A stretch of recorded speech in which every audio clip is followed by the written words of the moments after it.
ನಡೆದಾಡಿದ ದೇವರೇ ಶತಮಾನದ ಸಂತರೇ ಮನುಕುಲದ ಕೀರ್ತಿ ನೀವು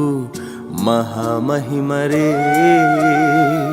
ಶಾಂತಿಯ ದೂತರೇ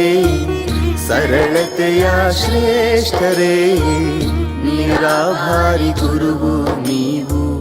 ಜ್ಞಾನಯೋಗಿಯೇ ಗುರುವೆ ನೀವೇ ನಮ್ಮ ಬೆಳಕು ಅಮರ ಎಂದು ನಿಮ್ಮ ಬದುಕು ಹೊರಟಿರ ದೇಹ ತ್ಯಜಿಸಿ ದೇವಲೋಕಕ್ಕೆ ದಿವ್ಯಲೋಕಕ್ಕೆ ದಿವ್ಯಲೋಕಕ್ಕೆ ದೇವಲೋಕಕ್ಕೆ ಕಲ್ಪತರುವು ನಿಮ್ಮ ಒಡಲು ಕಲ್ಪನೆಗೂ ಸಿಗದವರು